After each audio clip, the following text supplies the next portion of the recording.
What's up, guys? Thunder's Truth here, and today I wanted to talk to you guys about the Meteor Storm promotion that Jagex is currently running on Treasure Hunter, and it is basically the best bonus experience slash actual experience promotion that they've ever run. It makes Prismania look like crap.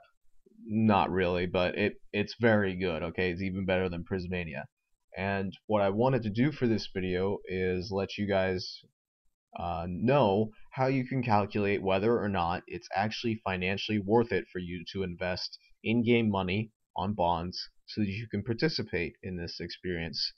So in order to do this, you're going to need three different things. Okay, you're going to need, number one, you're going to need to know how much experience you gain per hour using whatever method you do in the particular skill that you're interested in. Okay, there's lots of different ways to find this out. You can go on Wikipedia. You could probably ask in the efficiency experts clan chat, although I'm not totally sure if they would be cool with that or not. I know I've gone in there and asked a question once before, but I'm really not totally sure. And then you could ask friends. You could actually do the method for like half an hour and multiply it by 2, or actually do it for the full hour if you actually don't mind doing that. But whatever you do or however you do it, I would recommend trying to find somewhat of an accurate estimate of how much XP you make per hour. Alright, now you need to know also how much GP you make per hour. Okay, so whatever method that you do, most methods are on YouTube somewhere, and most YouTube videos include how much money you can make per hour there. You do have to be careful because some YouTube videos way overestimate the money per hour, but it should give you some ballpark in terms of what you should be looking at. Like Frost Dragons, if you're doing pretty well in terms of your kill speed, I think is like somewhere between 3 and 4 mil, and you can basically find ballparks like that for almost any money making skill, okay, or any money making method, I mean. Okay, and then third, what you're going to need, and I have a little cheat sheet to help you guys out with this, is how much experience you're going to get per treasure hunter key. All right, and so like I said, I do have some help for you guys on that one, and I wrote it out all here. So for the only thing I would really kind of need to clarify here is that the low skill means that this is a skill that the promotion counts as one of your lower skills. Okay, so you get the plus 75% boost rather than the plus 25%. And then the high skill is obviously all other skills that only get plus 25%. Okay, so that's the main gist there. And these are just estimates, of course. These are not actual accurate 100% accurate, because I only did a sample of 100 keys, maybe 50 on 99s and 50 on level 90s. So again, this is not 100% accurate, but it should give you a reasonable estimate of what you can expect.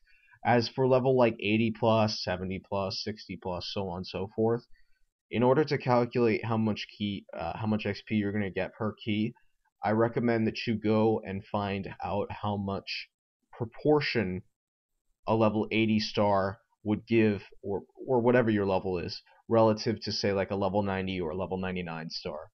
So for example, let's say that you're level 85, and like a level 85 star gives 75% of what a level 99 star does. Okay, then you know that the XP per key that you're going to get is going to be 75% of whatever the level 99 key gets. Okay, so that's just an example. All right, so let's go ahead, now that we know the three main things, I'm going to go ahead and give you an example of how you would actually go about doing this with a skill that I want, which is Slayer, which I'm whatever. All right, sorry, I was going to say something, but I decided not to. All right, so first of all, you have to find out what your remainder is to the goal that you're looking for. For me, 56,495,451. All right. Then you're going to divide that number by 2, because that's how much bonus experience you need total in order to get to the point where you want to be, right? And then you're going to go ahead and subtract. And let me clarify that real quick before I move on. What I mean is that you only need half of your remainder XP and bonus XP, obviously, because you're going to be gaining regular XP and bonus experience at the same time.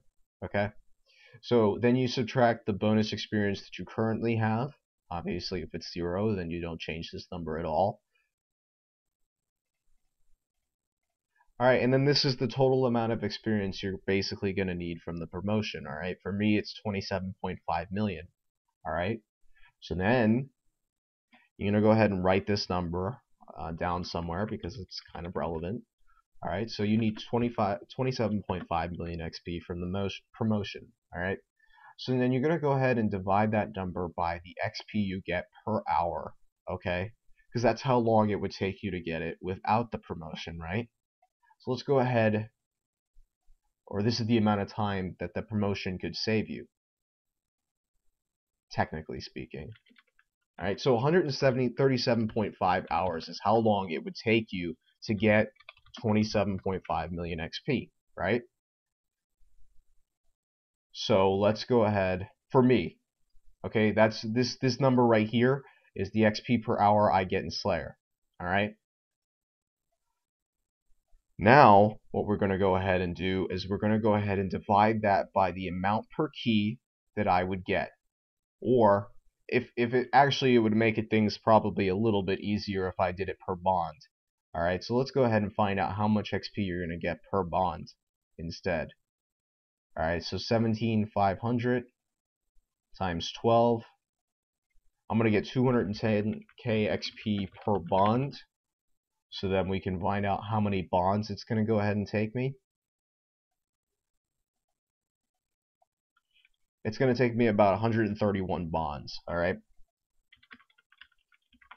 So then we multiply this number by the total amount that a bond is worth, by per bond. So I believe they're around 8 mil each at the moment. So you multiply 8 mil. In total, it's going to take me, let's see here, 1,047,000,000.6. Alright, 600k basically. Alright, and so then we divide that number by the amount I make per hour. Okay, the amount that I am able to make per hour. And that is the amount of hours that it would take to actually make that amount of money. Or let's go ahead and say 84, because that's what it would round up to. Alright, so then all you got to do is subtract the amount of time that it would take you to make to get that amount of experience, and then the time that it would take you to make that amount of money, and that's the amount of time you either save or lose for using the promotion. For me, it's pretty beneficial, right? But for you, it may not be, based off of the money you make per hour, based off of the XP per hour. I know that, like, say, Magic is like 600k XP per hour. That's obviously going to be a massive factor in terms of whether or not it's worth it for you. The other thing is, you have to include other factors. This is strictly mathematically speaking, but for me, there's other reasons why I don't actually want to do this, okay? I have other goals in mind for my money. And perhaps I don't mind doing Slayer that much, so perhaps I don't really care to save that much time. The other thing is that Slayer actually makes money, alright? So I believe 26 million XP is going to make approximately maybe 200 mil or so. So then if we were to include that, let's say that we actually make 200 mil from that amount of Slayer, alright? And then we divide that by the amount that we make per hour. So that's an additional 16 hours that are saved from this. So there's actually a little bit less of a difference than it seems, okay? Because obviously you do make some money doing Slayer, right? That's another thing that you might want to include in terms of your mathematical calculation. What are some other things that might be important? Is mostly just how you feel about spending money on XP. I mean, do you actually want to? Do you have other financial goals in mind?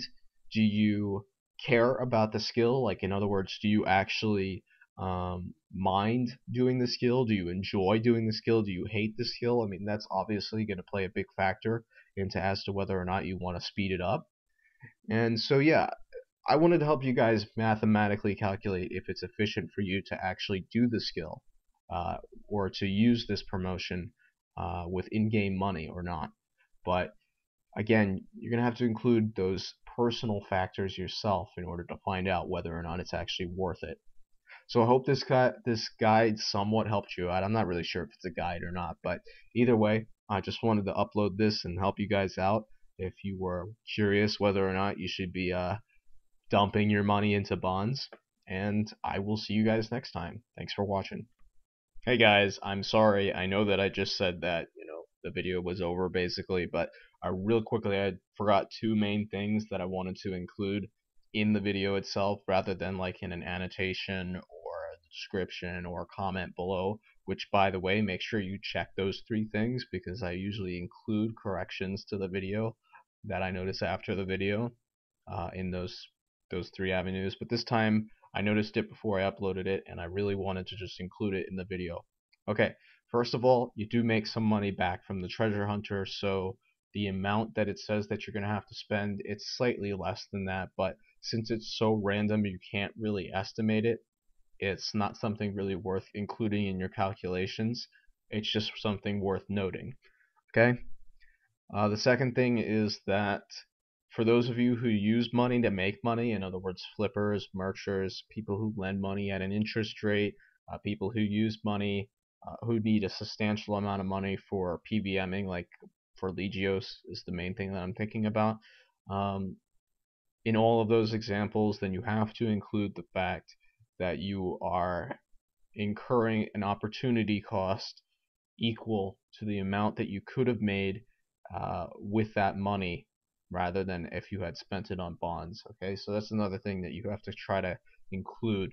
Maybe not mathematically, but you could try to estimate what that's worth to you. Okay, so I'm actually done now. I promise there's not going to be anything more after this. So hope you guys enjoyed watching, and I will see you guys next time.